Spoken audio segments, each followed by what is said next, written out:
lots of programs out there that aren't specifically designed for making web pages, but have that superpower anyways. One of these is Microsoft Word. But what if we don't have it? No worries. Microsoft Word's open source sister, OpenOffice Writer, is an application that works a great deal like Word. So if you know Word, you will easily be able to use Writer, but with one cool bonus. It's much more oriented towards creating web documents.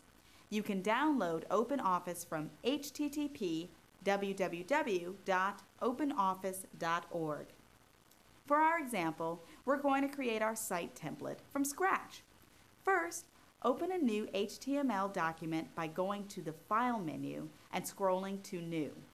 From the second menu that appears, select New HTML Document. Now, we need to set up the layout for our site template. To do this, we'll create a table by going to the Table menu and selecting Insert Table. Give the table 2 columns and 3 rows. Under Options, uncheck the boxes for heading and border. We don't need to use any auto formatting. We'll do it all ourselves. Hit OK, and the table will appear in the middle of our web page, ready for us to assemble the elements of our template. First, we'll insert our icon image. Click inside the top left-hand cell, then go to the Insert menu. Scroll down to select Insert from File. Use the dialog window to find the icon in our file structure, then hit OK. Now we need to insert our headline text into the top right-hand cell. Here's where OpenOffice is just like any other word processing application. We type in the text and use the formatting tools to make it look the way we want. For our example, we want the text to line up with the bottom of the cell, not the top. To do this, we click on Format and then scroll down to Alignment. Click on this, then select Bottom. This will bring the text to the bottom of the cell.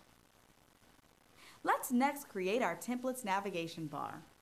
We'll build all the links we need for navigation the same way by clicking inside the middle left-hand cell, then going to the Insert menu and selecting Insert Hyperlink.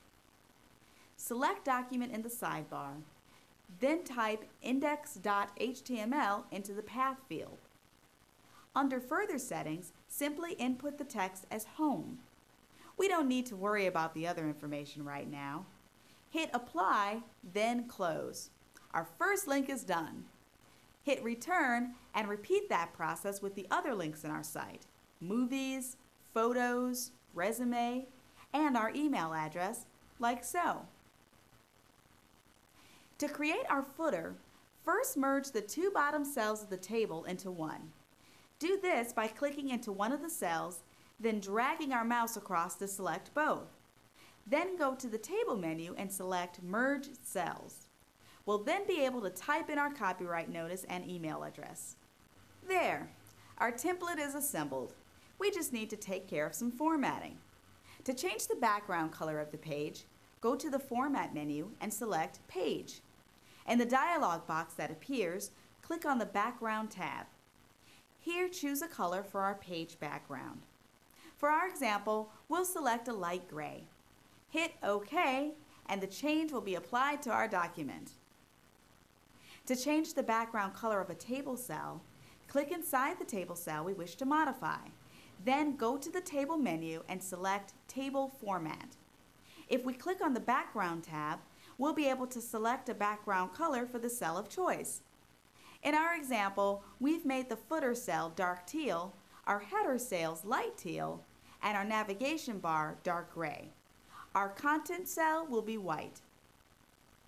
Now that we've created the template, let's quickly input our main content. We'll now go to the File menu and save the document. Because we told OpenOffice at the beginning that we were creating a document for the web, OpenOffice will automatically save this document as HTML. Easy! Once we upload this document to our web space using FTP, we're good to go. If the goal is to make a decent website in a program you're familiar with, then OpenOffice offers a very workable solution.